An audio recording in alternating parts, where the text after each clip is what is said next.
Friends, welcome to our YouTube channel Geetansh IT class. मैं हूं सुनील कुमार और हम पढ़ रहे हैं ओ लेवल का मॉड्यूल 3 जो कि है programming and problem solving through Python language, जिसका हम चैप्टर 4 पढ़ रहे हैं। और चैप्टर 4 में जो हमारा टॉपिक चल रहा है, हमने प्रीवियस वीडियो में लूप समझा था और लूप में हमने दो टाइप्स के लूप पढ़े थे, for loop and while loop. और आज हम उन्हीं दोनों लूप के कुछ स्टेटमेंट्स पढ़ेंगे, कुछ फंक्शन पढ़ेंगे जो लूप में यूज होते हैं, बहुत ज़्यादा यूज होते हैं। जैसी कंडीशन होती है उस कंडीशन के अकॉर्डिंग हम कुछ स्टेटमेंट को यूज़ करते हैं। तो आइए हम देखते हैं कि हम लूप में क्या क्या स्टेटमेंट यूज़ करते हैं, कौन कौन सा फंक्शन को हम यूज़ करते हैं। तो हम सबसे पहले समझेंगे ब्रेक स्टेटमेंट। एक ब्रेक कीवर्ड होता है और कीवर्ड हम जानते हैं कि रिजर्व्ड वर्ड होता है और हर एक वर्ड का एक अपना स्पेसिफिक मीनिंग होता है, वो एक अपना स्पेसिफिक टास्क परफॉर्म करता है। तो हम लूप में ब्रेक स्टेटमेंट का कब यूज़ करेंगे, ब्रेक कीवर्ड का हम कब यूज़ करेंगे, तो आज के इस वीडियो लेक्चर में हम इसे समझेंगे। उसके बाद हम एल्स स्टेटमेंट को समझेंगे। जब हम इफ एल्स वाले स्टेटमेंट पढ़ रहे थे, कंडीशनल स्टेटमेंट पढ़ रहे थे, तो उसमें भी हमने एल्स स्टेटमेंट को यूज़ किया था, एल्स कीवर्ड का यूज़ किया था। तो वहाँ हमने समझा था कि इफ़ की कंडीशन जैसे फॉल्स होता था तो वो एल्स वाले ब्लॉक को एग्जीक्यूट करता था, एल्स वाले ब्लॉक में जो भी कोड होते थे उसको एग्जीक्यूट कराया जाता था। तो एल्स जो कीवर्ड है वो केवल इफ स्टेटमेंट में ही नहीं बल्कि लूप में भी इसका यूज़ होता है। तो हम यहाँ पे देखेंगे कि इसको हम किस तरीके से यूज़ करेंगे। फिर हम एक और स्टेटमेंट समझेंगे, कंटिन्यू स्टेटमेंट, और ये बहुत ही ज़्यादा यूज़ होता है। फिर एक बहुत ही बेहतरीन है पास स्टेटमेंट, जो कि केवल पाइथन में अवेलेबल है और बाकी लैंग्वेज में अभी नहीं है। जैसे कि सी लैंग्वेज, C++ लैंग्वेज की अगर बात करें तो उन सभी लैंग्वेज में पास स्टेटमेंट का यूज़ नहीं होता, बिकॉज कि उसमें है ही नहीं, कीवर्ड ही नहीं है पास का, और पाइथन हमारा पास कीवर्ड को सपोर्ट करता है। और हम समझेंगे सिंपल प्रोग्राम, और उस प्रोग्राम में इन सभी स्टेटमेंट को यूज़ कर करके हम इसको देखेंगे। और फाइनली एक लास्ट में हम एक प्राइम नंबर फाइंड आउट करने की प्रोग्राम बनाएंगे। चैप्टर 2 में हम एल्गोरिदम एंड फ्लो चार्ट पढ़ रहे थे, उस टाइम हमने एल्गोरिदम समझा था, प्राइम नंबर कैसे फाइंड आउट करते हैं। तो हम उसको यहाँ पे इम्प्लीमेंट करेंगे, यहाँ लूप में यूज़ करेंगे और ब्रेक स्टेटमेंट का यूज़ करके हम उसको आपको सॉल्व करके दिखाएंगे। तो चलिए हम स्टार्ट करते हैं आज का ये सब टॉपिक्स, और ये बहुत ही इम्पोर्टेंट है और ये हमारे चैप्टर का लास्ट टॉपिक है, चैप्टर 4 का। नेक्स्ट वीडियो में हम चैप्टर 5 स्टार्ट करेंगे, जिसमें हमें लिस्ट पढ़ना है, टपल पढ़ना है, जो कि हमने डेटा टाइप में पढ़ लिया है, और जो पार्ट बच गया है उस पार्ट को हम उसमें कवर करेंगे। यानी कि चैप्टर 5 का हमने 50% कवर कर लिया है जब हमने डेटा टाइप पढ़ रहे थे उसी टाइम। जो भी उसमें बचा हुआ पॉइंट्स होंगे, जो भी टॉपिक्स होंगे, उसको हम चैप्टर 5 में कवर करेंगे। तो स्टार्ट करते हैं, और ये बहुत ही इम्पोर्टेंट है, इसे अच्छे से समझिएगा। सबसे पहला है कि ब्रेक स्टेटमेंट। ब्रेक इसका जो वर्ड है, इसके वर्ड से ही ये बात स्पष्ट हो रही है कि ब्रेक कर देगा। जो भी हम स्टेटमेंट, जो लूप हम चला रहे हैं, जो भी हम कंडीशन लगा रहे हैं, उसको वो वहीं पे स्टॉप कर देगा, रोक देगा और आगे के स्टेटमेंट को एग्जीक्यूट करेगा। तो ब्रेक का मतलब ही होता है कि रोक दो, जो भी चल रहा है उसे प्रोसेस को वहीं पे स्टॉप कर दो, रोक दो। और यहाँ पे लिखा भी हुआ है, it returns the current loop and resume execution at the next statement. यहाँ पे ये कह रहा है कि जो लूप हमारा चल रहा है उस लूप को टर्मिनेट करेगा, यानी कि रोक देगा, और वहाँ से स्टार्ट करेगा जहाँ लूप की बॉडी खत्म हो रही है, और लूप के बाद का जो नेक्स्ट स्टेटमेंट होगा उस स्टेटमेंट से यहाँ स्टार्ट करेगा। यानी कि कंट्रोल हमारा कहाँ चला जाएगा, जो रन कराने वाला हमारा इंटरप्रेटर का कंट्रोल है वो कहाँ चला जाएगा, तो लूप की बॉडी से बाहर का जो नेक्स्ट स्टेटमेंट है जस्ट बाद वाला, उसके पास कंट्रोल चला जाएगा। The most common use for break is when some external condition is triggered requiring a hasty exit from a loop। यानी कि ये कह रहा है कि हम तो एक कंडीशन के साथ तो लूप चला ही रहे हैं, लेकिन एक एक्सटर्नल कंडीशन हम लगाएंगे जहाँ पे वो जैसे ही कंडीशन हमारा फुलफिल हो रहा है, यानी कंडीशन ट्रू होगा, तो हमारा ये जो ब्रेक वाला स्टेटमेंट है वो एग्जीक्यूट करेगा। और एग्जीक्यूट करने के बाद वो क्या होगा कि बाकी जो लूप की बची हुई स्टेटमेंट होगी, जो बचा हुआ इटरेशन होगा, वो उसको वहीं पे टर्मिनेट करके नेक्स्ट लूप की बाहर आ जाएगा। It bring control out of the loop, यानी कि जो कंट्रोल है वो बाहर आ जाएगा नेक्स्ट स्टेटमेंट पे, जो कि लूप के बाहर है, आउटसाइड ऑफ लूप। ठीक है। तो इस तरीके से इसका यूज़ किया जाता है, यानी कि हमें एक कंडीशन लूप चलाने के लिए चाहिए और एक और ऐसा कंडीशन चाहिए जिस कंडीशन पे हमें लूप को टर्मिनेट करना है, ब्रेक करना है। ठीक है, तो इन सबको हम प्रैक्टिकली भी अभी समझेंगे। और हम इसे एक बात और समझ लेते हैं कि the break statement can be used in both while and for loop, यानी कि ये जो ब्रेक स्टेटमेंट है, इवन हम इसमें जितने भी स्टेटमेंट पढ़ने वाले हैं वो सभी दोनों लूप पे अप्लाई होने वाला है, while loop and for loop. और हमारा जो पाइथन लैंग्वेज है वो दो ही लूप को सपोर्ट करता है, while loop and for loop. एक और लूप होता है जिसे हम डू वाइल लूप बोलते हैं, डू और वाइल। ठीक है, तो डू वाइल लूप एक और लूप होता है, बट वो पाइथन में सपोर्टेबल नहीं है। ठीक है, इसलिए हम उस पर बात नहीं कर रहे हैं। बाकी अदर लैंग्वेज में इसका भी यूज़ है। चलिए, तो हम स्टार्ट करते हैं। एक छोटा सा प्रोग्राम रन कराते हैं, बहुत ही बेसिक प्रोग्राम रन कराएंगे और वो आपको बहुत ही बेहतर तरीके से समझ में आएगा। तो हम यहाँ पे पाइथन को ऑन कर लेते हैं यहाँ पे, और हमारा टर्मिनल ऑन हो रहा है, यहाँ पे ऑन हो चुका है। अब हमें क्या करना है, तो हमें लूप चलाना है। तो लूप चलाना है तो हमें बहुत सारे कोड लिखने होंगे, तो उसके लिए हम एक नई फाइल बना लेते हैं। यहाँ से हम न्यू फाइल ले लेते हैं और न्यू फाइल में हम इसको सेव कर देते हैं। पहले सेव के लिए हम यहाँ पे लिख दिए हैं demo.py। ठीक है, हम बार बार सेव ना करेंगे, हम एक ही फाइल बना लेते हैं जिसमें हम सभी प्रोग्राम को इसी फाइल में रन करा के आपको दिखा देंगे। और हमने यहाँ पे सेव कर लिया। ठीक है, तो हमारा demo.py ऑन हो गया। और हमें क्या करना है, तो ब्रेक स्टेटमेंट को एग्जीक्यूट कराना है। तो उसको समझ लेते हैं पहले कि ये कैसे वर्क करेगा। और हमने लूप को पढ़ लिया है, लूप समझा हुआ है। अगर आप लूप नहीं पढ़े हैं तो हमारे प्रीवियस वीडियो को देखें, हम उसमें 2 टाइप्स के लूप पढ़ाए हैं, समझाए हैं, और उन दोनों को एक्सप्लेन भी किए, प्रोग्राम भी बनाया कैसे यूज़ होता है। वाइल लूप कैसे यूज़ करते हैं, फॉर लूप को हम कैसे यूज़ करते हैं, उसको हमने बहुत ही अच्छे तरीके से डिफाइन किया हुआ है। आप उसको एक बार देख लें, अगर नहीं देखे तो। मैं ये मान के चलता हूँ कि आपको लूप आता है, और मैं यहाँ पे एक प्रोग्राम रन कराता हूँ, एक एग्जांपल देता हूँ। जैसे कि मान लीजिए कि हम यहाँ पे चाहते हैं कि ये 1 से लेकर हमारा 10 तक प्रिंट आउट हो। ठीक है, यानी कि 10 नेचुरल नंबर को हम प्रिंट कराना चाहते हैं। तो यहाँ पे आउटपुट स्क्रीन में कैसा आना चाहिए, तो 1 2 3 4 5 6 7 8 9 10, कुछ इस तरह से आउटपुट आएगा। ठीक है, अगर हम लिखते हैं फॉर आई इन रेंज 1 से स्टार्ट होगा और 11 तक, यानी कि 11 - 1 तक चलेगा। और हम यहाँ पे लिखेंगे प्रिंट आई, यानी कि आई को प्रिंट कर दो। यानी कि क्या होगा, हर बार आई में 1 वैल्यू आएगा और एक एक करके यहाँ पे प्रिंट होते चला जाएगा। ठीक है, लेकिन हम एक और बात चाहते हैं कि जैसे ही 5 आए, ठीक है, यहाँ पे जैसे ही हमारा 5 मिलेगा तो क्या कर दे, तो 5 जैसे मिले, 5 के बाद हमें आउटपुट नहीं चाहिए।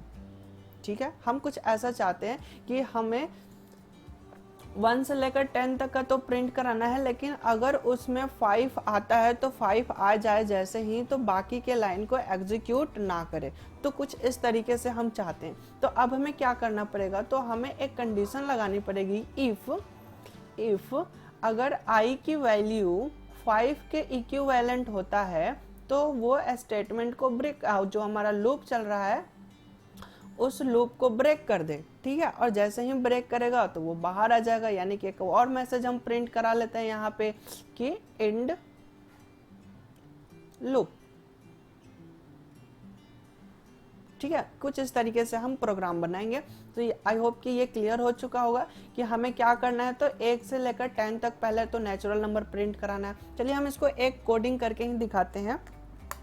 हम यहाँ पे कोड लिखते हैं फॉर, डायरेक्ट हम लूप ये स्टार्ट करते हैं क्योंकि इनपुट लेना तो है नहीं, हम डायरेक्ट रन कराते हैं। फॉर इन रेंज फंक्शन क्या होता है ये भी हमने प्रीवियस वीडियो में समझ लिया है। अगर आप नहीं जानते हैं रेंज फंक्शन को तो आप प्रीवियस वीडियो को देख सकते हैं जिसमें हमने एक्सप्लेन किया हुआ है। और रेंज फंक्शन क्या करते हैं, तो सीक्वेंस रिटर्न करता है। जैसे कि हमने 11 लिखा, तो 11 का मतलब क्या है कि यहाँ पे 1 जो है वो स्टार्टिंग वैल्यू है और 11 जो है वो एंडिंग पॉइंट है, यानी कि स्टॉप वैल्यू है। तो स्टॉप वैल्यू जो हम लिखते हैं वो जो भी हम नंबर देंगे उससे एक कम तक चलता है, यानी कि 11 दिए हैं तो 11 - 1 तक यहाँ पे आउटपुट आएगा। ओके, अब हम इसकी ब्लॉक बनाएंगे और ब्लॉक में हमने लिख दिया प्रिंट आई की जो वैल्यू है उसे प्रिंट कर दो। तो आई में एक एक करके आएगा, क्योंकि रेंज फंक्शन का बाय डिफॉल्ट इंक्रीमेंट कितना होता है, 1 से इंक्रीमेंट होता है। अगर हमें 2 का इंक्रीमेंट कराना तो हम वो भी करा सकते हैं। कैसे कराएंगे इसके लिए हमने प्रीवियस वीडियो में एक्सप्लेन किया हुआ है, आप रेंज फंक्शन को एक बार जरूर विजिट कर ले, बहुत ही इंपॉर्टेंट है फॉर लूप के लिए, क्योंकि फॉर में हम रेंज फंक्शन का यूज करते हैं। तो अब हमें इतने ही कोड को रन करा के देखते हैं क्या आउटपुट आता है। तो हमने यहाँ पे रन कराया, तो यहाँ पे आप देखेंगे कि आउटपुट कुछ इस तरीके से आया 1 2 3 4 5 6 7 8 9 10, जो कि हम चाहते थे वो हमारा आउटपुट यहाँ पे आ चुका है। और मैं इसको थोड़ा सा छोटा कर देता हूँ ताकि आपको यहाँ पे दिखाई दे। और फिर मैं यहाँ पे एक साइड मैंने कोड रख लिया और एक साइड मैंने आउटपुट स्क्रीन रख लिया, यानी कि ये हमारा पाइथन सेल प्रॉम्प्ट है जो लेफ्ट साइड है, और राइट साइड जो है वो हमारा फाइल है जिसमें हम कोड लिखेंगे। ठीक है, तो अब हम यहाँ पे चाहते क्या है कि जैसे ही i की वैल्यू 5 के बराबर हो, तो यहाँ पे हमने कंडीशन लगाया। तो कंडीशन यदि इफ i = 5, जैसे ही i की वैल्यू 5 हो तो क्या हो जाए, तो यहाँ पे हम लिखते हैं ब्रेक। ठीक है, यहाँ पे ये क्या हो जाएगा, ब्रेक हो जाएगा।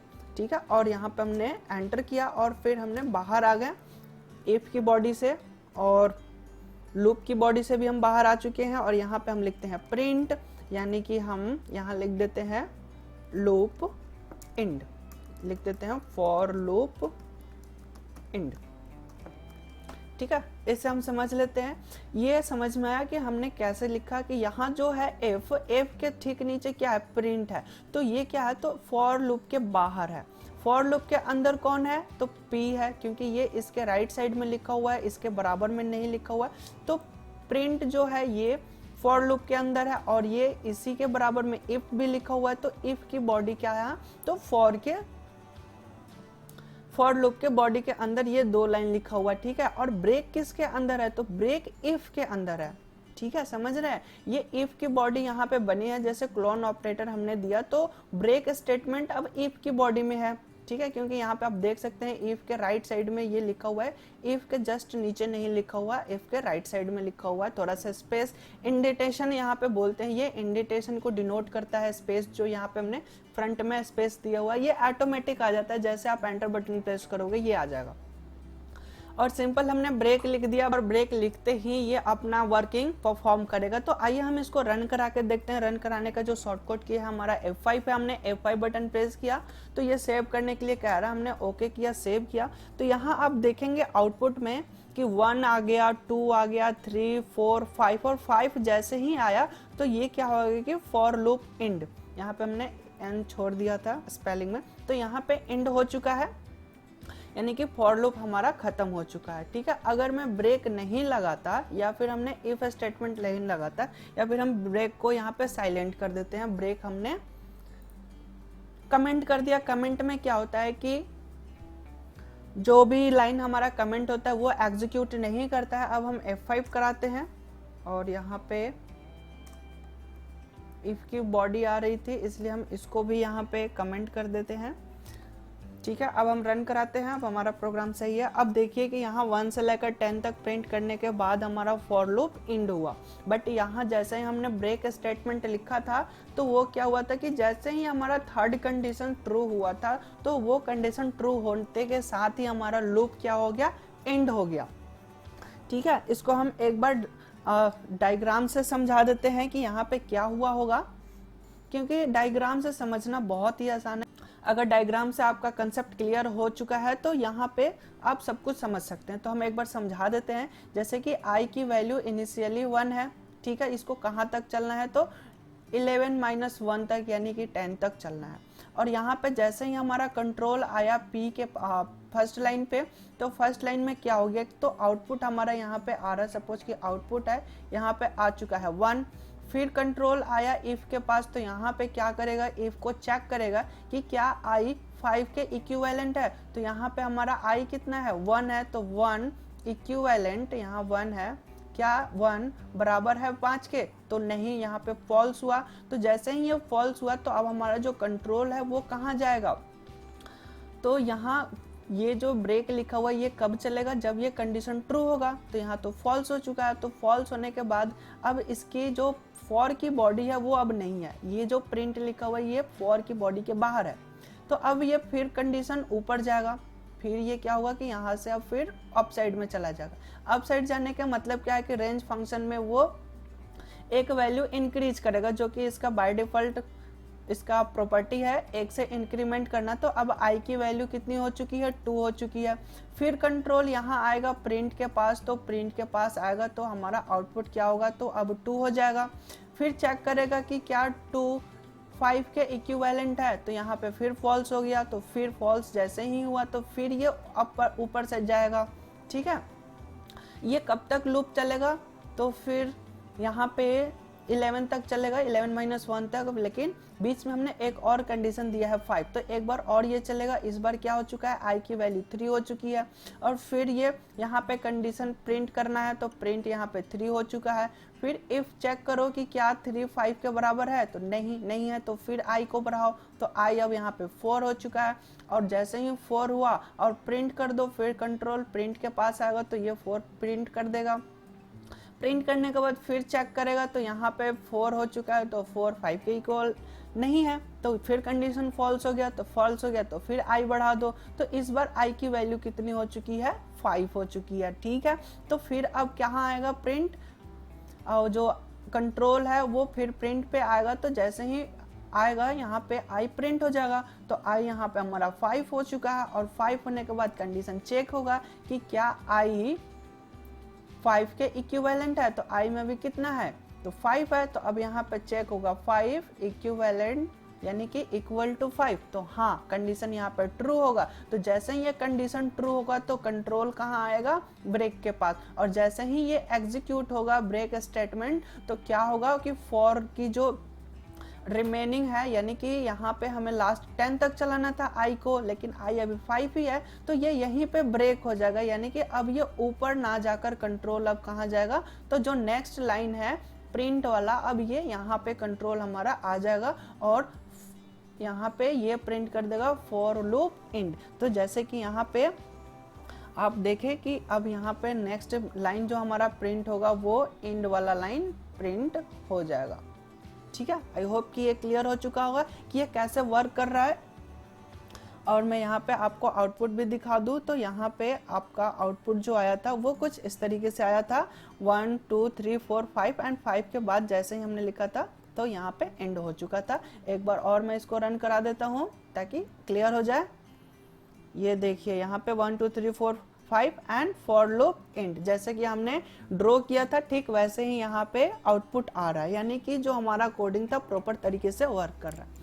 अब हम ब्रेक स्टेटमेंट को समझ लिए हैं, यानी कि किसी खास कंडीशन पे अगर हमें लूप को टर्मिनेट करना है तो उसके लिए हम ब्रेक स्टेटमेंट का यूज करेंगे। ठीक है, सपोज ऐसे हम मान के चलते कि हमें 5 ही फाइंड आउट करना था, 5 को ही ढूंढना था, और जैसे ही 5 मिल गया तो हम आगे क्यों ढूंढे, 10 तक है, 50 है, 100 तक चले, तो हमें आगे ढूंढने की जरूरत ही नहीं, हमें 5 से मतलब था, हमें 5 मिल चुका है। तो आगे हमें लूप को चलाने से मतलब क्या है कि CPU बार बार उसको प्रोसेस करेगा, तो आगे हमें ट्रैवर्स करेंगे, तो आगे ट्रैवर्स करने में टाइम कंज्यूम होगा, मेमोरी यूज होगी, CPU का टाइम लगेगा, तो बहुत सारी दिक्कतें आती है। तो हम उन सबको अवॉइड करके डायरेक्ट जो हमारा काम था, अगर हमारा काम कंप्लीट हो चुका है तो हम बैक आ जाएंगे, वापस आ जाएंगे। ठीक है, तो इस तरह से टाइम कंप्लेक्सिटी बढ़ जाती है और मेमोरी ऑर्गेनाइजेशन जो है वो भी हमारा सही तरीके से काम करता है, ज़्यादा मेमोरी कंज्यूम नहीं होता, क्योंकि जितना ज़्यादा लूप चलेगा उतना ज़्यादा मेमोरी कंज्यूम होगा, उतना ज़्यादा टाइम कंज्यूम होगा।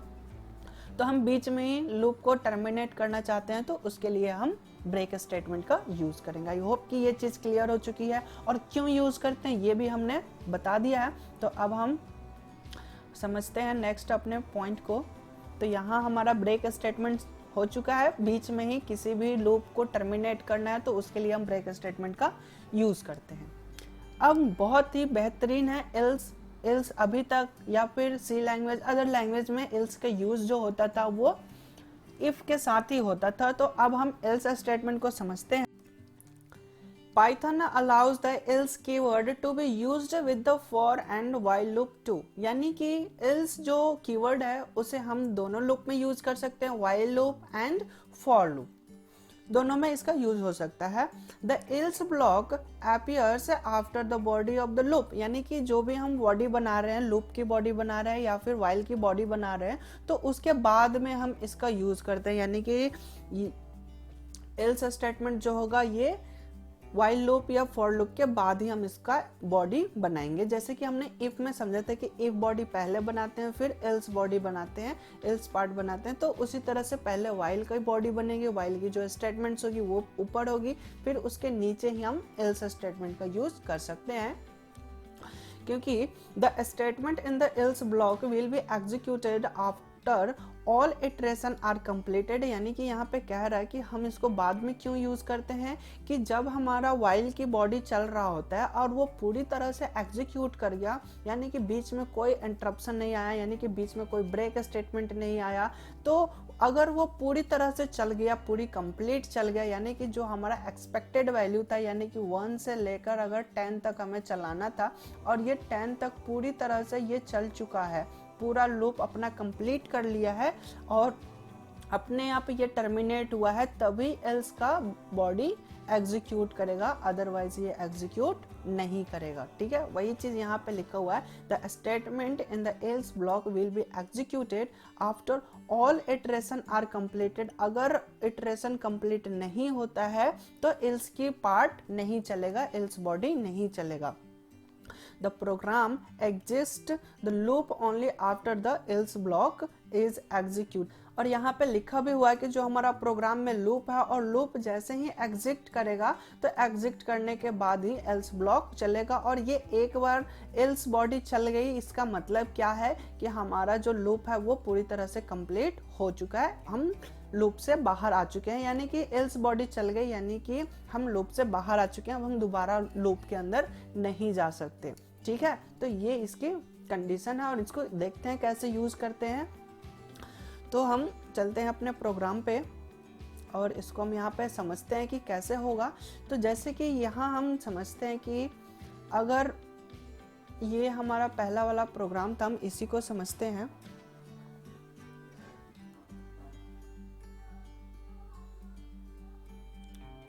जैसे कि हम इसमें 1 से लेकर 10 तक प्रिंट करा रहे थे और जैसे ही 5 मिलता था वो क्या होता था कि ब्रेक हो जाएगा। ठीक है, और जैसे हम मान लेते हैं कि अब हम यहाँ पे चेक करते हैं 1515 क्या मिलेगा, नहीं मिलेगा। ठीक है, तो यहाँ पे हम कहते हैं कि जैसे ही ये मिल जाए, अब देखिए क्या है कि हमें फॉर या वाइल लूप जो भी लूप यूज कर रहे हैं उसके बाद हमें एल्स का यूज करना होता है। तो हमने यहाँ पे एल्स का बॉडी बनाया और हमने यहाँ पे एक फंक्शन लिखा और प्रिंट फंक्शन का यूज करें, print,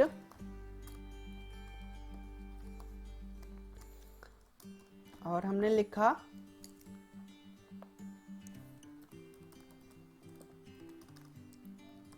number is not found.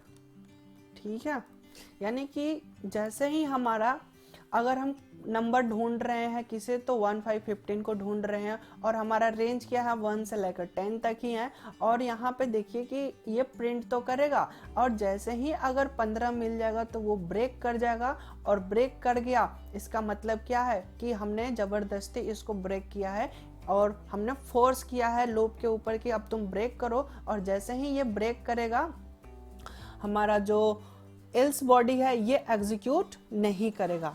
ठीक है, ये ब्रेक अगर एग्जीक्यूट करता है तो एल्स एग्जीक्यूट नहीं करेगा। लेकिन हम ये कंडीशन तो कभी ट्रू होगा ही नहीं, क्योंकि हमारा जो रेंज है वो 1 से लेकर 10 तक है और यहाँ हम चेक 15 को कर रहे हैं जो कि इस रेंज में है ही नहीं, तो ये कंडीशन कभी ट्रू ही नहीं होगा, यानी कि ब्रेक स्टेटमेंट चलेगा ही नहीं। अगर ये नहीं चलेगा तो कौन सा पार्ट चलेगा, एल्स पार्ट, यानी कि ये 1 से लेकर 10 तक तो प्रिंट होगा। प्रिंट होने के बाद क्या होगा कि एल्स बॉडी में आएगा।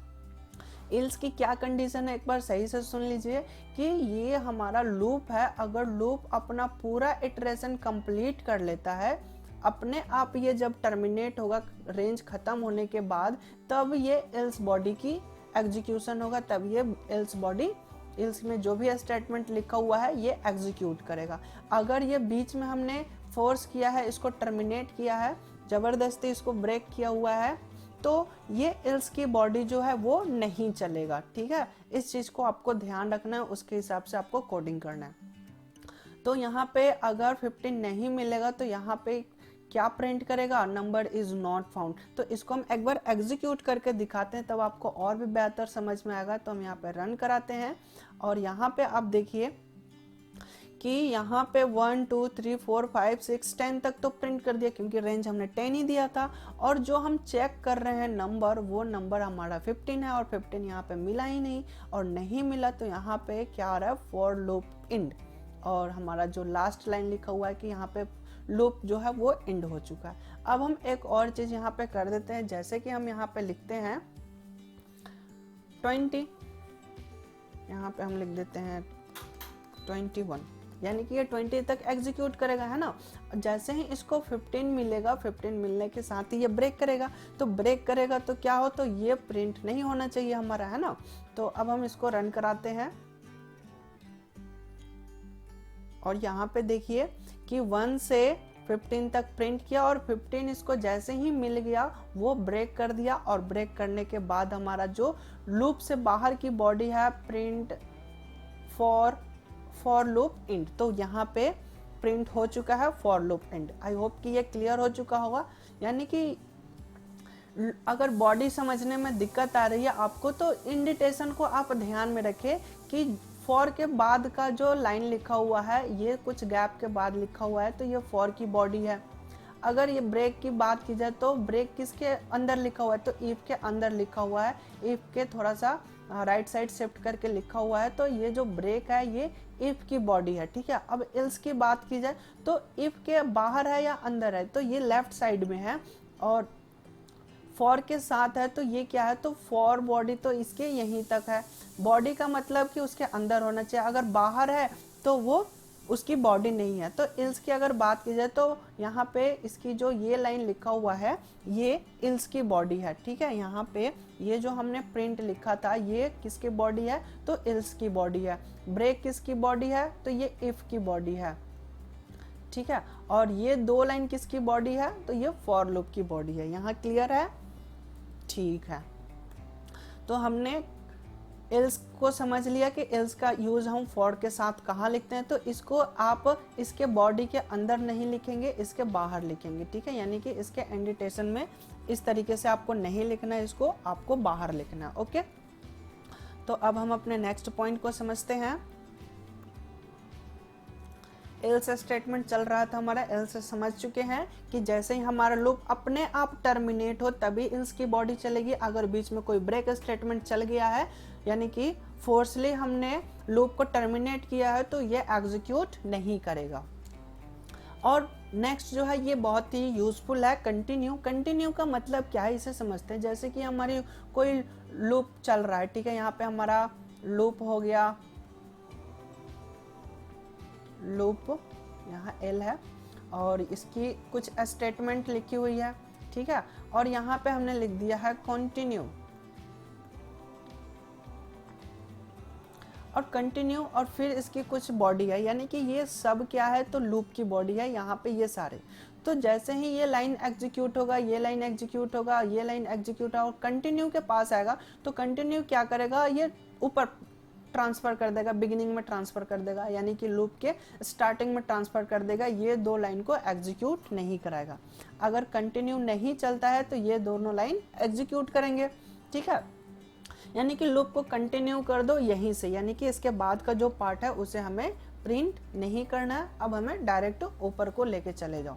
ठीक है, तो इस तरीके से हम इसको समझते हैं। और इसका डेफिनेशन यहाँ पे कह रहा है, the continue statement rejects all the remaining statements in the current iteration of the loop and moves the control back up the top of the loop। यानी कि ये बात कह रहा है कि जो कंटिन्यू स्टेटमेंट है उसके बाद का जो स्टेटमेंट है, रिमेनिंग स्टेटमेंट, उन सबको ये रिजेक्ट कर देगा, उसको एग्जीक्यूट नहीं करेगा। ठीक है, और क्या करेगा, तो जो इटरेशन का जो लूप का कंट्रोल है उसको स्टार्टिंग में मूव कर देगा और स्टॉप में, यानी कि ये फिर से वापस चला जाएगा ऊपर इसके आगे, यानी कि कंटिन्यू स्टेटमेंट के बाद की जो भी स्टेटमेंट है उसको एग्जीक्यूट नहीं करेगा, उन सबको रिजेक्ट कर देगा जैसे ही कंटिन्यू स्टेटमेंट चलेगा।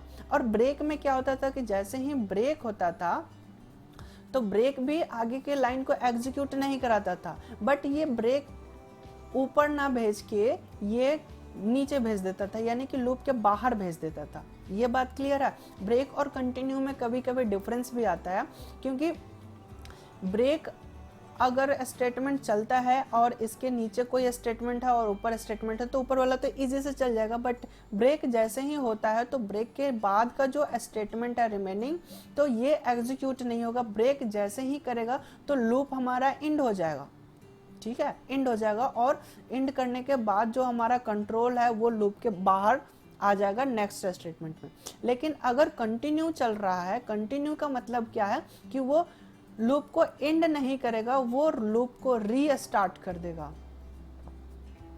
ठीक है, लूप को रीस्टार्ट कर देगा, यानी कि कंट्रोल को कहाँ भेज देगा, लूप के टॉप पोजीशन पे शुरू में भेज देगा कि फिर वापस चले जाओ। और इस केस में कंटिन्यू में भी क्या है, तो कंटिन्यू अगर लिखा हुआ है तो कंटिन्यू के बाद का जो रिमेनिंग स्टेटमेंट है वो भी एग्जीक्यूट नहीं कराते। तो अगर सिमिलरिटी की बात की जाए तो सिमिलरिटी ये है कि break statement and continue statement, उसके बाद का जो भी स्टेटमेंट लिखा हुआ है वो एग्जीक्यूट नहीं करेगा विद इन ब्लॉक, जो भी ब्लॉक की अगर बात की जा रही है उस ब्लॉक के अंदर। और जैसे ही और डिफरेंस की बात की जाए तो डिफरेंस में क्या होगी, ब्रेक लूप के बाहर भेज देता है और कंटिन्यू कंट्रोल को लूप के टॉप साइड में यानी कि स्टार्टिंग में मूव कर देता है। तो ये इन दोनों में डिफरेंस है और हम इसके बारे में समझते हैं। It return the control to the beginning of the while or for loop, यानी कि इन दोनों में यूज होता है और दोनों में क्या करेगा, तो जो कंट्रोल है वो स्टार्टिंग में मूव कर देगा। The continue statement can be used in both while and for loop, बात वही सेम ही लिखा हुआ है। यहाँ पे क्या है कि बिगिनिंग में कंट्रोल भेजेगा loop while loop and for loop में, और दोनों में इसका यूज किया जाता है, ठीक है। तो यहाँ हमने समझ लिया और हम क्या करते हैं तो इसका एक डेमो देख लेते हैं। तो इसके लिए हम यहाँ पे ये ऑन कर लेते हैं, हम इसे में मॉडिफाई कर रहे हैं। जैसे कि हम मान लिए कि हमें कितना 1 से लेकर 10 तक प्रिंट कराना था, ठीक है जी, यहाँ हमने 11 लिख दिया, 10 तक प्रिंट करेगा और इन सबको हम डिलीट कर देते हैं। अभी फिर से समझते हैं, हमारा काम क्या है 1 से लेकर 10 तक प्रिंट कराना, लेकिन हम ये चाहते हैं कि 5 प्रिंट ना हो, ठीक है।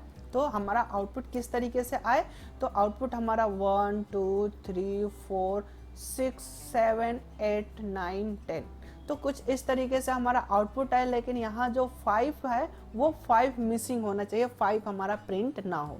तो इसको हम कैसे प्रिंट कराएंगे, तो इसका हम कोडिंग करते हैं, देखते हैं, समझते हैं। तो प्रिंट कराना है, तो प्रिंट कराने के लिए तो हमें सिंपल प्रिंट लिखना है, और प्रिंट क्या करना है, तो आई को प्रिंट करना है, ठीक है। आई कब प्रिंट हो और हमें क्या करना है, तो एक और चीज हमें चेक करना है। चेक क्या करना है कि जैसे ही यहाँ हम लिखते हैं, इस बार हम आई को बाद में प्रिंट करेंगे, पहले हम चेक करेंगे इफ क्या आई 5 के बराबर है। अगर बराबर है तो क्या हो, तो बराबर है तो उसको कंटिन्यू कर दो, ठीक है, कंटिन्यू। और अगर नहीं है तो क्या हो, तो आई को प्रिंट कर दो। अब इसे हम समझते हैं, एक बार ड्राई रन करके देखते हैं, या फिर हम इसे ना छोटा रेंज ले लेते हैं ताकि हमें ड्राई रन करने में आसानी हो। हमने यहाँ पे लिख लिया 6 और यहाँ पे हमने लिख लिया 3, यानी कि हमारा जो लूप चलेगा वो 5 टाइम ही चलेगा। अब हम थोड़ा जल्दी हमारा इटरेशन कंप्लीट हो जाएगा। तो आई की जो वैल्यू है वो कितनी है, स्टार्टिंग में तो 1 है, एंड अब चेक कर रहा है यहाँ पे क्या हुआ कि लूप के अंदर आएगा और कंट्रोल सबसे पहले इफ में चेक करेगा कि क्या आई मीन्स कि 1 बराबर है 3 के, तो आई तो 1 है, ये कंडीशन फॉल्स हो गया। तो फॉल्स हो गया तो इसकी बॉडी नहीं चलेगी, फिलहाल तो इसकी बॉडी एग्जीक्यूट नहीं करेगा क्योंकि ये कंडीशन फॉल्स हो गया। तो कंट्रोल अब कहाँ आ जाएगा, प्रिंट के ऊपर। तो प्रिंट कर दो, यहाँ पे हम आउटपुट स्क्रीन बना लेते हैं, आउटपुट स्क्रीन। तो प्रिंट कर दो आई को, तो आई में अभी 1 है, तो यहाँ पे 1 हमारा प्रिंट हो चुका है और ये लूप हमारा कंप्लीट हुआ, एंड तक, एंड लास्ट लाइन चल गया। तो उसके बाद ऑटोमेटिक ऊपर चला जाएगा और आई की वैल्यू ऑटोमेटिक इंक्रीज हो जाएगी और यहाँ पे 2 हो चुका है। तो 2 फिर न कंट्रोल हमारा इफ के पास आएगा, तो इफ यहाँ पे चेक करेगा कि क्या आई 3 के इक्विवेलेंट है। तो आई की वैल्यू अभी कितनी है, तो आई की वैल्यू अभी 2 है, तो 2 = 3। तो फिर कंडीशन फॉल्स हो गया। तो जैसे कंडीशन फॉल्स हो गया तो फिर यहाँ पे आएगा, प्रिंट कर दो आई को, तो आई यहाँ पे प्रिंट हो गया 2 एंड फिर कंट्रोल वापस जाएगा और यहाँ पे आई की वैल्यू ऑटोमेटिक इंक्रीज हो गया, इंक्रीज होकर 3 हो चुका है। फिर यहाँ चेक होगा क्या आई की वैल्यू 3 के इक्विवेलेंट है, तो यहाँ आई की वैल्यू अब 3 हो चुका है। हाँ, अब यहाँ पे कंडीशन ट्रू हो गया, तो जैसे ही ट्रू होगा तो अब कंट्रोल कहाँ जाएगा, कंटिन्यू। तो जैसे ही कंटिन्यू कीवर्ड मिलेगा ये वहीं से वापस भेज देगा स्टार्टिंग में, यानी कि ये यहाँ पे प्रिंट फंक्शन के पास तो कंट्रोल आया ही नहीं, ये यहीं से वापस भेज दिया स्टार्टिंग में। तो स्टार्टिंग में जैसे ही जाएगा आई की वैल्यू ऑटोमेटिक इंक्रीज हो जाएगी, इंक्रीज हो गई तो यहाँ पे फिर कंडीशन चेक होगा, फिर यहाँ लाइन पे आएगा इफ में अब आई की वैल्यू इंक्रीज हो चुकी है तो 4 = 3 चेक होगा, तो कंडीशन फॉल्स हो गया। फॉल्स होने के बाद अब फिर कंट्रोल हमारा प्रिंट फंक्शन के पास आएगा, तो प्रिंट कर दो आई को, आई यहाँ पे प्रिंट हो चुका है, फिर आई बढ़ेगी, 5 हो चुका है और 5 होने के बाद यहाँ फिर चेकिंग होगा, फिर कंडीशन फॉल्स होगा, फॉल्स होने के बाद यहाँ पे प्रिंट हो जाएगा, यहाँ पे 5 प्रिंट हो चुका है और हमारा यहाँ पे 6 देने का मतलब क्या है, 6 - 1 तक एग्जीक्यूट करेगा और ये कंडीशन अपने आप फॉल्स हो गया और यहाँ तक हमारा प्रिंट हो चुका है। तो इसमें हमने क्या किया, तो जो 3 था 1 2 3 4 5, तो यहाँ पे 3 का जो स्पेस था वो यहाँ पे प्रिंट नहीं हुआ। क्यों, क्योंकि जब 3 आया था तो उस टाइम इंटरप्रेटर का जो कंट्रोल था वो यहाँ पे आया ही नहीं, इस लाइन पे यानी कि प्रिंट फंक्शन पे आया ही नहीं। ठीक है, तो इसको अब हम एग्जीक्यूट करके देखते हैं क्या हमारा रिजल्ट सही आ रहा है जैसा हमने सोचा था। तो इसको अब हम रन कराते हैं, रन कराने के लिए सेव किए और यहाँ पे आप आउटपुट देखेंगे 1 2 4 5। ठीक है, यहाँ पे 1 2 4 5 आ रहा है, यानी कि 3 यहाँ पे मिसिंग है। मिसिंग क्यों है, क्योंकि कंटिन्यूअस स्टेटमेंट चला। कंटिन्यू का काम है कि जब भी कंटिन्यूअस स्टेटमेंट चलेगा तो वो कंट्रोल को जो रन कराने वाला है, प्रिंट कराने वाला फंक्शन है, वो वापस भेज देगा स्टार्टिंग में और यहीं से वापस चला गया। इसके बाद का जो कोड है, जो स्टेटमेंट है, वो एग्जीक्यूट नहीं कराएगा। आई होप कि कंटिन्यू को आप समझ चुके होंगे। तो अब हम अपने नेक्स्ट पॉइंट को देखते हैं। अगर आपको कोई भी डाउट हो तो आप बेझिझक कमेंट करके पूछ सकते हैं, उन सबको हम यहाँ पे क्लियर करेंगे। पास स्टेटमेंट को आप समझते हैं और इसको हम देखते हैं कि इसमें हम क्या कर सकते हैं। बहुत ही ईजी है इसको समझना। The pass statement is null operation, यानी कि ये नल ऑपरेशन करता है, इसमें कोई खास ऑपरेशन नहीं होता, बस ये इस कंट्रोल को किसी दूसरे स्टेटमेंट के पास कर देता है। यानी कि अब जैसे ही कोई कंडीशन मिलेगी कहेगा कि अब तुम इस स्टेटमेंट को रन कराओ, वो अपना कंट्रोल किसी दूसरे के पास कर देगा। Nothing happen when it execute, इसमें कुछ एग्जीक्यूट कराने वाली कोई बात नहीं होती, जो है सब कुछ नॉर्मल होगा। जैसे जो लाइन है वो सब कुछ एग्जीक्यूट करेगा, लेकिन बीच में क्या हुआ कि उस लाइन को भी एग्जीक्यूट करेगा जो अलग स्टेटमेंट है। तो हम बीच में कोई मैसेज टाइप का हमें शो कराना है या फिर हमें क्या वार्निंग जैसे देते हैं ना कि आप कोई काम कर रहे हो, काम करते करते जैसे आपकी लिमिट क्रॉस होता है तो एक वार्निंग आ जाता है, एक इन्फॉर्मेशन आ जाता है। तो अगर हमें उस टाइप का कुछ प्रोग्रामिंग करना है तो वहाँ पे हम पास स्टेटमेंट का यूज़ कर सकते हैं। ठीक है, तो हम और देखते हैं। The pass is also useful in place where you code will eventually go but has not been written it, यानी कि वो लिखा हुआ नहीं है कोडिंग में, कोडिंग का वो पार्ट नहीं है, बट उसको भी हमें एग्जीक्यूट कराना है, तो उसके लिए हम पास स्टेटमेंट का यूज़ करते हैं। तो आइए हम समझते हैं इसको कैसे हम करेंगे। तो उसके लिए हम यहाँ पे ऑन करते हैं ये, जैसे कि यहाँ पे जैसे ये कंडीशन ट्रू हो यानी कि 3 हो, तो 3 हो तो हम यहाँ पे पास लिख देते हैं कि पास। ठीक है, पास की बॉडी बनेगी, जैसे हमने पास किया तो यहाँ पे आप देखेंगे हम यहाँ पे लिखते हैं प्रिंट प्रिंट और यहाँ पे हमने लिख दिया कोई भी मैसेज प्रिंट करा सकते हैं। यहाँ पे हमने लिख दिए हैं पास स्टेटमेंट।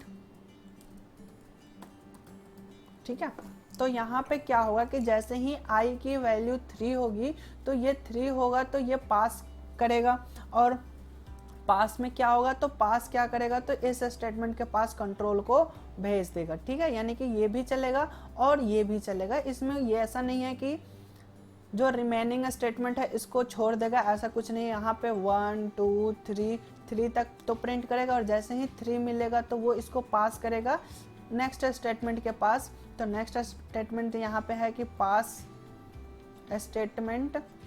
ठीक है, तो इसको भी प्रिंट करेगा और फिर यहाँ पे 4 5 तक यहाँ पे इन ऐसा हमारा कुछ आउटपुट आने वाला है। ठीक है, यानी कि जैसे हमने कंटिन्यू ब्रेक में कुछ समझा था कि इसकी कुछ खास मीनिंग है जो कि हमें वापस भेज रहा था या फिर लूप से बाहर निकाल रहा था, तो वैसा इसमें कुछ नहीं। जैसे हम पास करेंगे तो वो नेक्स्ट स्टेटमेंट को रन कराएगा। ठीक है, वैसे ये कोई बॉडी का पार्ट नहीं है, बट इसे हम अगर इंफॉर्मेशन के तौर पे हम दिखाना चाहते हैं तो उसके लिए हम इसका यूज़ कर सकते हैं।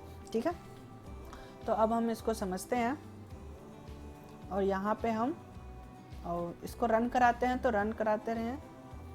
ओके, तो यहाँ देखिए आउटपुट आया 1 2 और पास स्टेटमेंट चल गया और फिर यहाँ पे 3 4 5 भी आ रहा है, यानी कि 1 से 5 तक तो हमारा प्रिंट होने वाला ही था, लेकिन बीच में हम एक और इन्फॉर्मेशन एक मैसेज प्रिंट कराना चाहते थे, तो वो मैसेज भी यहाँ पे प्रिंट आउट हो चुका है। आई होप कि ये क्लियर हो चुका होगा कि पास स्टेटमेंट में कुछ खास नहीं है, ये एक नल ऑपरेटर है, इसमें कोई एक्सप्रेशन नहीं होता है, कुछ खास इसका नहीं है यूज़। बस इसमें एक ही है कि ये जो इसके पास कंट्रोल आएगा तो ये किसी दूसरे के पास पास कर देगा। ठीक है, कोई दूसरे स्टेटमेंट है, कहीं अलग ब्लॉक है तो वहाँ पे इसको पास कर देता है। ठीक है, अलग जगह अलग स्टेटमेंट के पास अपने कंट्रोल को सेंड कर देता है, ट्रांसफ़र कर देता है। ठीक है, तो यहाँ पे हमने इसे समझ लिया और हम देखते हैं अब हम एक प्रोग्राम बनाएंगे। और कैसा प्रोग्राम बनाएंगे तो यहाँ पे हम एक प्राइम नंबर फाइंड आउट करने का प्रोग्राम बनाएंगे। यहाँ पे लिखा हुआ है test whether a number is prime, यानी कि हमें एक नंबर इनपुट कराना है और उसका ये चेकिंग करना है कि क्या ये प्राइम नंबर है या नहीं है। तो इस तरीके का हमें एक प्रोग्राम बनाना है। तो प्रोग्राम बनाने के लिए हमें एल्गोरिदम की ज़रूरत पड़ेगी और इसको हमने एक्सप्लेन ऑलरेडी कर लिया है। सबसे पहले हम समझते हैं कि प्राइम नंबर होता क्या है। अगर आपको पता है तो बहुत अच्छी बात है, और हम यहाँ पे एक बार एक्सप्लेन कर देते हैं। बहुत ही ब्रीफ में हम बताएंगे क्योंकि हमने इस चैप्टर पे इस टॉपिक पे हमने ऑलरेडी डिस्कस कर लिया है। जब हमने एल्गोरिदम की जब टॉपिक पढ़ रहे थे चैप्टर 2 में, तो उस टाइम हमने ऑलरेडी समझा हुआ है, बट हम इसमें एक बार ब्रीफली बता देते हैं कि अगर कोई हमारे वीडियो को पहली बार देख रहा होगा उनके लिए, या फिर एक बार हम इसे रिमाइंड करा देते हैं अगर कोई भूल गया होगा तो उनके लिए भी बेनिफिट करेगा। ठीक है, तो हम यहाँ पे समझते हैं कि प्राइम नंबर किसे कहते हैं। तो प्राइम नंबर के लिए 2 कंडीशन है। कंडीशन ये है पहली कि वो 1 से डिविजिबल हो, यानी कि 1 से अगर हम डिवाइड करें और इसका जो रिमाइंडर आता है, रिमाइंडर मीन्स कि उसका जो शेषफल होता है वो 0 के इक्विवेलेंट होना चाहिए। ठीक है, यानी कि ये जो हमारा नंबर है वो 1 से डिविजिबल हो, यानी कि पूरी तरह से कट जाए। और फिर दूसरी कंडीशन ये है कि वो स्वयं से यानी कि सेल्फ से डिविजिबल हो और उसका जो रिमाइंडर है वो 0 होना चाहिए। ठीक है, यहाँ पे हम रिमाइंडर की बात कर रहे हैं। ठीक है, जैसे कि कोई नंबर है 5 की अगर हम बात करें तो ये किसी और नंबर से पूरी तरह से कटे ही ना, ये 1 से कटे। जैसे कि 1 को हमने 5 टाइम डिवाइड किया और यहाँ पे रिमाइंडर कितना आ गया है, जो से हम शेषफल बोलते हैं हिंदी में, तो ये रिमाइंडर 0 आ चुका है। क्या ये 2 से कटेगा? 3 से, 4 से नहीं, किसी भी संख्या से ये डिविजिबल नहीं है। और हम बात करें 5 से, तो हाँ ये 5 से डिविजिबल है, यानी कि 5 को अगर हम 5 से डिवाइड करते हैं तो 1 टाइम्स में ये डिवाइड हो जाएगा और ये पूरी तरह से डिविजिबल है। ठीक है, तो ये हमारा 5 क्या हो चुका है, तो प्राइम नंबर है, यानी कि 1 एंड सेल्फ नंबर। अगर 5 है तो 5 से इन दोनों नंबर से डिवाइड हो रहा है, डिवाइड पूरी तरह से होना चाहिए, यानी कि इसका जो रिमाइंडर है वो कम्प्लीटली डिवाइड होना चाहिए, 0 के इक्विवेलेंट होना चाहिए। अगर मैं यहीं पे 15 की बात करूं तो क्या ये 1 से डिविजिबल है? हाँ, 1 से तो कोई भी संख्या डिवाइड हो सकता है और स्वयं से भी कोई भी संख्या डिवाइड हो सकता है। तो हम ये कैसे पता करेंगे कि कौन सी संख्या प्राइम नंबर नहीं है? तो वो इस तरीके से हम चेक करेंगे कि 2 से, और जो हमारा नंबर है, सपोज कि n नंबर है, तो n-1 तक किसी भी संख्या से अगर डिवाइड हो जाता है तो वो संख्या प्राइम नंबर नहीं कहलाएगा। यानी कि 2 से हम चेकिंग स्टार्ट करेंगे, क्योंकि हम जानते हैं कि 1 और स्वयं संख्या एक ऐसे नंबर है 2 जो कि किसी भी संख्या को डिवाइड कर सकता है अपने नंबर को, ठीक है, किसी भी नंबर को वो डिवाइड कर सकता है। अगर हम 10 लिए हैं तो 1 और 10 से ये डिविजिबल है, 100, कोई भी संख्या ले लो, वो स्वयं संख्या यानी कि सेल्फ नंबर से एंड 1 नंबर से, ये दोनों नंबर से वो डिविजिबल होता है। अब हम बात करते हैं यहाँ पे 15 की, तो 15 तो हमारा 3 से भी डिविजिबल है, ठीक है, यानी कि 3 यहाँ पे हम लिखते हैं, ठीक है, यहाँ डिवाइड हो चुका है, कम्प्लीटली 0 आ चुका है। या फिर हम 15 को यहाँ पे 5 से भी डिवाइड कर सकते हैं, 5 3 यहाँ पे, ठीक है। तो आप समझ सकते हैं कि ये जो 15 है ये 1 एंड सेल्फ नंबर यानी कि 15 नंबर, इन दोनों के अलावा भी अलग अलग नंबर से डिवाइड। तो हमने यहाँ पे समझ लिया है प्राइम नंबर को। अब हम इसका एल्गोरिदम देखते हैं।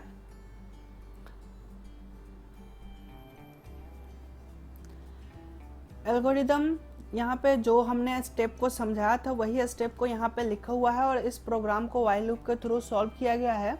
पहले तो हमें नंबर लेना है और यहाँ पे एक फ्लैग यूज़ किया गया है कि फ्लैग में अगर चेंजेस होता है तो वो हमें पता चल जाएगा कि वो डिवाइड हुआ है या नहीं डिवाइड हुआ है, ठीक है।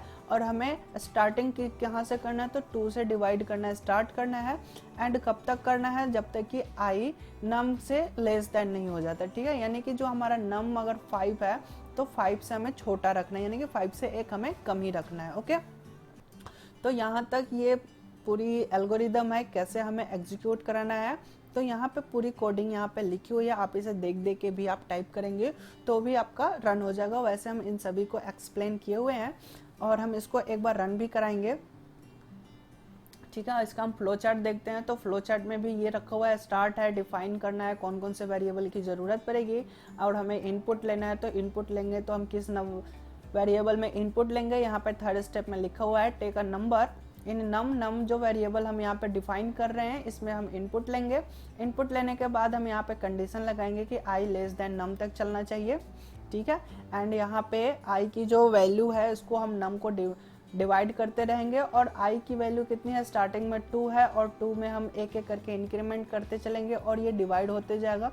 अगर जहाँ भी इक्वल डिवाइड हो गया, यानी क्या है कि हमें अगर सपोज कि हमने नंबर लिया है 15, तो 15 में क्या है कि अगर 1 और 15 के बीच में कहीं भी डिवाइड हो गया, डिवाइड होने के बाद रिमाइंडर 0 आ चुका है, तो वहीं पे हमें पता चल जाएगा कि ये नहीं है ना। कि अगर बीच में ही डिवाइड हो गया तो वो कोई सा भी नंबर हो बीच में डिवाइड हो गया 1 और 15 के बीच में, यानी कि हमने स्टार्टिंग 2 से करना स्टार्ट किया तो 2 से भी डिवाइड हो गया। और यहाँ पे हमने लिखा है 15 - 1 यानी कि लेस देन नम लिखा हुआ है तो 14 तक चलेगा। तो इस तरीके से यहाँ किसी भी संख्या से डिवाइड होता है तो डिवाइड होने के साथ ही हमें पता चल जाएगा कि ये संख्या प्राइम नंबर नहीं है। तो यहाँ पे फ्लैग 1 कर देगा और ब्रेक कर देगा। ब्रेक हम यहाँ पे यूज़ कर रहे हैं क्योंकि हमें पता चल चुका है कि ये प्राइम नंबर नहीं है और हमें बार बार इटरेशन करने की कोई ज़रूरत नहीं है, टाइम कंज्यूम, मेमोरी कंज्यूम करने की कोई ज़रूरत नहीं है। हमें वहीं पे टर्मिनेट करना है लूप को क्योंकि हमारा आंसर मिल चुका है। और यहाँ पे अगर वैल्यू फ्लैग 1 हो चुका है तो यहाँ पे चेक होगा कि क्या फ्लैग 00 है। अगर 1 है इसका मतलब कि ये प्राइम नंबर नहीं है। अगर 0 रह गया यानी कि पूरी लूप चल गई, ये ब्रेक स्टेटमेंट चला ही नहीं, तो यहाँ पे क्या हुआ कि वो प्राइम नंबर है, यानी कि फ्लैग की वैल्यू जो इनिशियली था वो वही रह गया, है ना। अगर बीच में डिवाइड हो जाता तो डिवाइड होता तो फ्लैग की वैल्यू भी चेंज हो जाती, बट यहाँ पे चेंज ही नहीं हुआ। अगर चेंज नहीं हुआ तो फ्लैग की वैल्यू 0 ही रहेगी। तो यहाँ पे चेक होगा कि क्या फ्लैग की वैल्यू 0 हुई है, तो नहीं हुई है, नहीं हुई है तो वो प्राइम नंबर है। अगर हो गई होगी तो वो प्राइम नंबर नहीं है। ये बहुत ही ईजी है, इसको हम इम्प्लीमेंट करते हैं। तो कोडिंग हम देखते हैं यहाँ पे और इन सभी को हम यहाँ पे इरेज करते हैं सबको और इसको मैक्सिमाइज कर लें। ठीक है जी, तो हम स्टार्ट करते हैं कोडिंग करना। तो हमें क्या चाहिए, तो सबसे पहले हमें तो एक इनपुट कराना है नंबर। तो नंबर इनपुट कराने के लिए हमें एक वेरिएबल लेना पड़ेगा नम। तो हम यहाँ पे लिखते हैं नम असाइन। अब हमें कैसा इनपुट लेना है, तो इंटीजर टाइप का इनपुट लेना है। तो हमने लिखा इंट और यहाँ पे हमने लिखा इनपुट और इसके मैसेज हमने दे दिया। मैसेज क्या देंगे कि एंटर अ नंबर, ठीक है। और यहाँ पे नंबर इनपुट होगा। इनपुट होने के बाद अब क्या होगा कि हमें एक फ्लैग बनाना है कि यदि कोई भी वेरिएबल हमने फ्लैग ऐसे नाम रख लिया है और इसमें हमने वैल्यू रख दी 0, ठीक है। अब हमें लूप चलाना है। लूप हम फॉर लूप का यूज़ कर रहे हैं, आप वाइल भी कर सकते हैं। देखो, आप फॉर यूज़ करो या वाइल यूज़ करो, दोनों का काम सेम ही, हम दोनों से हम सारा काम को कर सकते हैं। बिकॉज कि हमें यहाँ रेंज देना है, इसलिए हम यहाँ पे फॉर लूप को प्रेफर कर रहे हैं। वैसे हम ये काम वाइल लूप से भी कर सकते हैं, क्योंकि हमने एल्गोरिदम में वाइल लूप को ही यूज़ किया, उसे भी आप कर सकते हैं। हम यहाँ पर रेंज यूज़ कर रहे हैं, इसलिए जल्दी से ये हो जाएगा इन रेंज। और हमें रेंज क्या देना है, तो 2 से स्टार्ट करना है और नम तक चलाना है, ठीक है। नम क्या है, तो नम जो इनपुट होगा वो वैल्यू होगा, और रेंज में हम जो भी स्टॉप वैल्यू देते हैं वो उससे एक कम तक चलता है, ठीक है। तो जैसे कि हमने 15 इंटर किया तो ये 15 - 1 तक चलेगा, ठीक है। यहाँ तक तो क्लियर है ना। जैसे कि हम 11 लिख रहे थे तो 11 - 1 10 तक चलता था, ठीक है।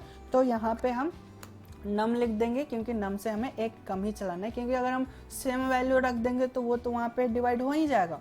अब हम इसका ब्लॉक बनाएंगे।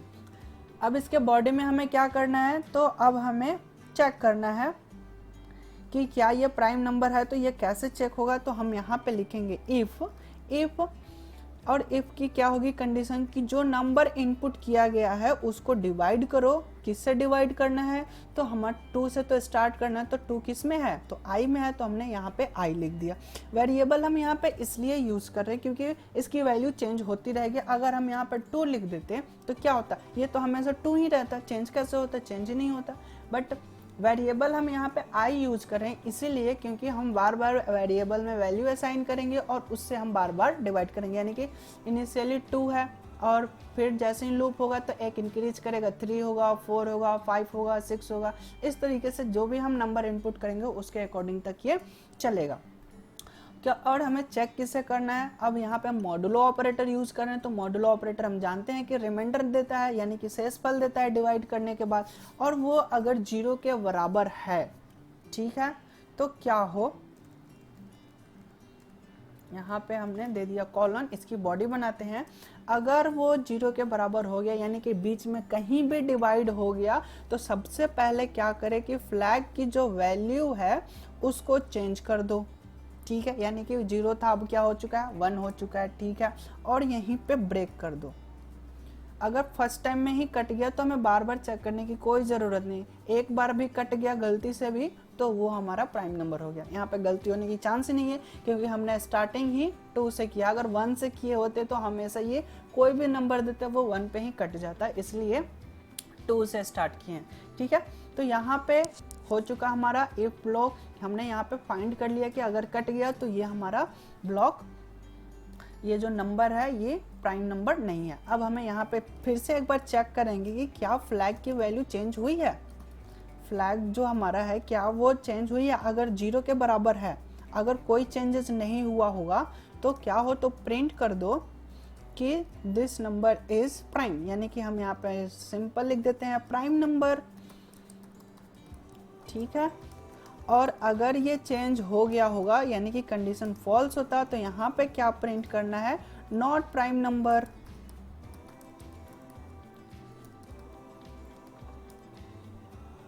ठीक है, यहाँ पे समझ में आ रहा है आपको, एक बार एक्सप्लेन कर देते हैं। यहाँ पे देखिए फर्स्ट लाइन, जब कंट्रोल हमारा फर्स्ट लाइन पे चलेगा तो यहाँ पे क्या होगा कि एक नंबर नाम का वेरिएबल बनेगा। यहाँ पे मैं लिख देता हूँ नम, और नम का एक वेरिएबल बनेगा, जो भी कीवर्ड से इनपुट की जाएगी वो यहाँ पे आएगा। सपोज हम यहाँ पे 5 रख लेते हैं, और फ्लैग नाम का एक वेरिएबल है जिसके ब्लॉक में क्या रखा हुआ है, तो 0 रखा हुआ है। अब यहाँ पे चेक करेगा फॉर आई भी एक बनाएंगे, आई में क्या है तो इन टू, बाय डिफॉल्ट तो 2 रखा हुआ है, ठीक है जी, स्टार्टिंग वैल्यू 2 है। अब चेक करो इफ नम मॉडुलो आई, नम क्या है 5 है, 5 का मॉडुलो करो 2 से और चेक करो कि क्या ये 0 के बराबर है। तो यहाँ अगर हम मॉडुलो करते हैं तो रिमाइंडर हमारा 1 आएगा, तो ये इसके बराबर नहीं है, नहीं है तो ये ब्लॉक चलेगा ही नहीं। यहाँ पे आप देखेंगे कि ये सारी क्या है तो इफ की ब्लॉक है, तो यहाँ पे ये ब्लॉक एग्जीक्यूट ही नहीं करेगा, एग्जीक्यूट नहीं करेगा तो क्या होगा, और फॉर लूप यहाँ पे ख़त्म होता है क्योंकि ये है फॉर लूप की बॉडी और इस इंडेंटेशन में यहाँ पे कोई लाइन नहीं लिखा हुआ है, इसलिए क्या होगा कि ये लूप को वापस भेज देगा और जैसे ही वापस जाएगा आई की वैल्यू ऑटोमेटिक इंक्रीज हो जाएगी, 3 हो जाएगी। फिर चेक करेगा नम डिवाइड बाई आई, तो नम जो है वो तो फिक्स है 5 और यहाँ आई की वैल्यू चेंज हो गई 3, तो यहाँ भी रिमाइंडर चेक करेगा, तो यहाँ पे रिमाइंडर कितना आएगा, तो यहाँ पे 2 रिमाइंडर बच जाएगा, ठीक है,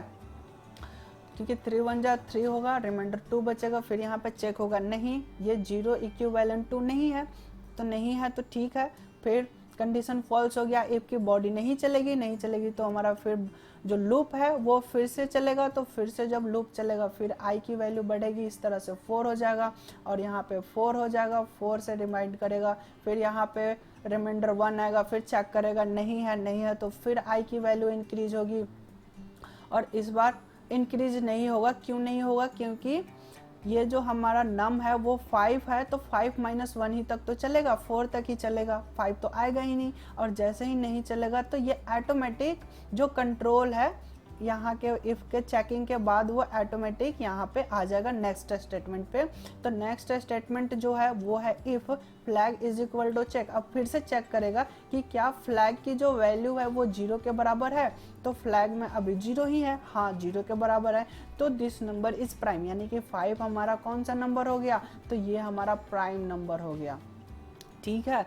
अगर हम कंडीशन 4 रखे होते हैं तो 4 अगर हमारा नंबर होता तो यहाँ पे स्टार्टिंग 2 से होता, तो यहाँ पे 2 से कट जाता, 2 2 जब 4 हो जाता और यहाँ पे रिमाइंडर 0 के बराबर हो जाता, ठीक है। तो जैसे ही ये 0 के बराबर होता तो ये फ्लैग चलता, तो फ्लैग की वैल्यू चेंज हो जाती, चेंज होती तो यहाँ पे 1 हो जाता, 1 होने के साथ ही ये क्या करता, ब्रेक करता, और ब्रेक जैसे ही करता तो स्टेटमेंट हमारा यहाँ पे आ जाता कंट्रोल इफ स्टेटमेंट पे, और यहाँ पे चेक होती कि क्या फ्लैग की वैल्यू 0 है, तो यहाँ तो अब तो चेंज हो चुका है 1 है, तो ये कंडीशन फॉल्स होगा, और फॉल्स होगा तो एल्स पार्ट चलेगा, और एल्स पार्ट में लिखा हुआ है नॉट प्राइम नंबर, यानी कि 4 जो है ये प्राइम नंबर नहीं है। आई होप कि ये क्लियर हो चुका होगा। तो अब हम इसी कोड को एक बार एग्जीक्यूट कराते हैं, रन कराते हैं, तो यहाँ पे हम चलते हैं रन मॉड्यूल, ओके। तो यहाँ पे आउटपुट आप देखेंगे, यहाँ पे आउटपुट के लिए आ रहा है, मैं इसको दिखाता हूँ, यहाँ पे इंटर अ नंबर इनपुट करने के लिए दे रहा है, हमने यहाँ पे 5 इनपुट किया और एंटर बटन प्रेस किया तो 5 नंबर क्या आ रहा है, प्राइम नंबर आ रहा है, ठीक है, यहाँ तक क्लियर, ठीक है। और हम एक बार और रन करा कर देखते हैं इसको, इस बार हम 4 देते हैं, जब सपोज हमने यहाँ पे दिया 4 और एंटर किया तो 4 क्या आ रहा है, नॉट प्राइम नंबर। एक बार और रन कराते हैं और टेस्टिंग कर लेते हैं सही से वर्क कर रहा है कि नहीं कर रहा है। तो हम यहाँ पे दिए 1 5 15, तो नॉट प्राइम नंबर, एंड एक बार और रन करा लेते हैं 1 3 13, तो यहाँ पे आप देखेंगे 13 जो है वो है प्राइम नंबर, क्योंकि ये और किसी भी नंबर से ये डिविजिबल नहीं है। तो यहाँ पे हमारा प्रोग्राम बहुत ही अच्छे तरीके से रन कर रहा है। तो इस तरीके से हम क्या किए, तो एक फ्लैग एक अलग से वेरिएबल बनाए जिसके मदद से हमने इस प्रॉब्लम को सॉल्व कर लिया है। बट एक और तरीका है इसको बनाने के लिए, जैसे कि हमने समझा था कि अगर बीच में कहीं भी ब्रेक स्टेटमेंट का यूज हो रहा है तो हम क्या करेंगे कि एक एल्स पार्ट हमने बनाया था कि जैसे ये पूरी इटरेशन चल जाता है, कहीं भी ब्रेक नहीं होता है, तो हम यहाँ पे एल्स का यूज़ करते हैं, ठीक है। तो एक बार हम इसको एक और तरीके से आपको समझाते हैं। ये जो फ्लैग हमने एक एक्सटर्नल यूज़ किया था, अब हम इसका विदाउट यूज़ का इसको रन करा के आपको दिखाएंगे। हमने यहाँ फ्लैग वाली कंसेप्ट को हटा दिया है। अब हम यहाँ पे समझते हैं कि क्या हो। अब क्या होगा कि यहाँ आई की जो नम की वैल्यू है उसे हम समझते हैं कि कि अगर ये 2 से डिवाइड हो गया या फिर किसी भी नंबर से n-1 तक के किसी भी नंबर से डिवाइड हो गया, इसका मतलब क्या है कि ब्रेक चलेगा। ठीक है, और ब्रेक चलेगा तो क्या हो, अगर नहीं डिवाइड होता है तो ये इटरेशन पूरा चलेगा। तो हमने अभी अभी लूप के साथ इल्स कीवर्ड का यूज करना सीखा है कि अगर इटरेशन हमारा पूरी तरह से कंप्लीट हो जाता है तो इल्स पार्ट चलेगा। ठीक है, तो अगर हमने यहाँ पे कोई ऐसी संख्या दी है सपोज 5 की जो कि ब्रेक नहीं किया, डिविजिबल नहीं हुआ, तो ये इटरेशन पूरा चलेगा। और पूरा चलने के बाद भी हमें ये इफ की ब्रेक स्टेटमेंट नहीं चला तो ये अपने आप टर्मिनेट हो जाएगा। तो अपने आप टर्मिनेट हो तो इल्स की बॉडी चले। ठीक है, तो हम इसमें कुछ चेंजेस करते हैं। तो ये पार्ट हम यहाँ से डिलीट कर लेते हैं, कट कर लेते हैं। अगर बाद में ज़रूरत पड़ेगी तो हम इसे पेस्ट कर लें। तो हमने यहाँ से कट कर लिया। अब क्या है कि फॉर के बाद हमने लूप के बाद यहाँ पे इल्स की बॉडी बना दी, और इल्स में हमने दिखा कि अगर ये पूरी तरह से अपने आप टर्मिनेट होता है तो इसका मतलब क्या है कि बीच में कहीं कटा ही नहीं, तो कटा नहीं तो ये क्या हो गया, हमारा प्राइम नंबर हो गया। ठीक है, एक चीज़ और हम यहाँ पे चेक कर लेंगे कि अगर i की वैल्यू लेस देन नम, ठीक है, यानी कि ये पूरा चलेगा, यानी कि num-1 तक तो चलेगा ही। तो हम यहाँ पे चेक करेंगे कि क्या ये num के बराबर है। अगर num के बराबर हो रहा है तो यहाँ पे प्रिंट कर दे, और इसको हम यहाँ पे पेस्ट कर लेते हैं।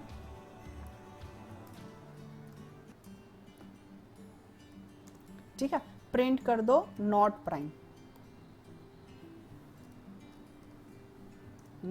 नंबर। ठीक है, ये देखिए, इसे हम एक बार और समझा देते हैं आपको कि ये जो इल्स है ये फॉर लूप चलने के बाद ही ये चलेगा। अगर ये पूरी तरह से एग्जीक्यूट कर गया तो, अगर बीच में ब्रेक चल जाता है तो ब्रेक चलता है तो ये इल्स की बॉडी नहीं चलती। ब्रेक चलने के बाद क्या होता कि जो कंट्रोल है वो जंप करके इफ कंडीशन पे आ जाता। ठीक है, इसको एस्केप कर देता है इल्स पार्ट को। बट ये अपने आप अगर टर्मिनेट होता है तो वो यहाँ पे आएगा प्राइम नंबर है। अगर बीच में ब्रेक स्टेटमेंट चल गया, ब्रेक चलने का मतलब क्या है कि i की जो वैल्यू होगी वो क्या है, तो num से छोटी होगी, यानी कि जो, या फिर हम यहाँ पे देखते हैं कि यहाँ पे इस कंडीशन का मतलब क्या है कि i जो है हमारा इनिशियली 2 है ना, और num जो है हमारा, जो हमने इनपुट किया था, सपोज हमने 5 इनपुट किया है, तो अगर बीच में कहीं भी टर्मिनेट हो जाता है 3 पे या 4 पे तो कंप्लीट ही हो जाएगा। अगर यानी कि 2 और 3 num-1 यानी कि num से जो छोटी वैल्यू है, अगर कहीं भी ये टर्मिनेट होता है तो ये लाइन हमारा एग्जीक्यूट करेगा कि ये प्रिंट नंबर नहीं है। तो हम यहाँ पे num-1 रखेंगे क्योंकि 4 तो इसमें इन्वॉल्व हो जाएगा, है ना। इसको हम एक बार रन करा के देखते हैं क्या आउटपुट आएगा। यहाँ पे हम लिख देते हैं num-1, ठीक है, क्योंकि हमें एक कम तक चलाना था। num तक तो ये एग्जीक्यूट करेगा ही, यानी कि जो हमारा वैल्यू अगर 5 देते हैं तो 5-1 4 तक तो ये चलेगा ही, 4 तो इसमें आएगा ही। अगर 4 से भी कम वैल्यू है यानी 3 तक ही है तो वो उसे प्रिंट कर देगा। और यहाँ पे हम एक और मैसेज, या फिर हम इतना ही रन कराते हैं, और यहाँ पे हमने रन मॉड्यूल किया, एक बार फिर करते हैं रन मॉड्यूल, ओके। और यहाँ पे एंटर करने के लिए आ रहा है, हमने यहाँ पे 15 दे दिया, और यहाँ पे देखिए आउटपुट आ रहा है कि नॉट प्राइम नंबर। और फिर एक बार और हम यहाँ पे रन कराते हैं, और यहाँ पे हम इस बार 1-3 देते हैं, यहाँ पे आ रहा है प्राइम नंबर, यानी कि ये देखिए ये भी कोड हमारा प्रॉपर तरीके से वर्क कर रहा है। तो हमने यहाँ पे इल्स स्टेटमेंट, ब्रेक स्टेटमेंट, इन सभी का यूज़ कर लिया प्रोग्राम में। आई होप कि ये सब कुछ क्लियर हो चुका होगा। तो हमने यहाँ पे एक सिंपल प्रोग्राम भी बना के आपको दिखा दिया। तो हमने इस वीडियो लेक्चर में क्या क्या समझा, break statement, else statement, continue statement and pass statement, इन सभी स्टेटमेंट को समझा। और लास्ट में हमने एक प्रोग्राम भी बनाया प्राइम नंबर को फाइंड आउट करने के लिए, और वो भी 2 तरीके से। और देखिए कि कोई भी लॉजिक जो होता है ना, सबकी अपनी अपनी लॉजिक हो सकता है, सब अलग अलग तरीके से प्रोग्राम को बना सकते हैं। कोई एक प्रोग्राम को बनाने के लिए कोई एक तरीका नहीं है, बहुत सारे तरीका हो सकते हैं। जो जितना अच्छा सोच सकता है उतनी अच्छी प्रोग्रामिंग कर सकता है, ठीक है। यानी कि प्रोग्रामिंग जो है वो थिंकिंग के ऊपर डिपेंड करता है कि आपकी सोचने की शक्ति कितनी अच्छी है, कितना सिंपल और कम लाइन में एग्जीक्यूट करा सकते हैं अपने प्रोग्राम को। जितना कम लाइन में एग्जीक्यूट कराएंगे उतना ज़्यादा बेटर रहेगा। क्यों बेटर रहेगा? क्योंकि उसमें टाइम और स्पेस दोनों बचता है, ठीक है। तो आप बहुत ज़्यादा तरीका यूज़ कीजिए, एक ही प्रोग्राम को 2, 3, 4 तरीके से उसको रन कराने की कोशिश कीजिए, ठीक है। तो हमने यहाँ पे बहुत सारी चीज़ें सीख ली। अगर ये वीडियो आपको पसंद आई हो तो प्लीज़ लाइक करें एंड अपने दोस्तों के साथ इसे शेयर करें ताकि वो भी अच्छे से प्रोग्रामिंग को सीख सके। और अपने फेसबुक या व्हाट्सएप पे भी आप इस वीडियो के लिंक को शेयर करें।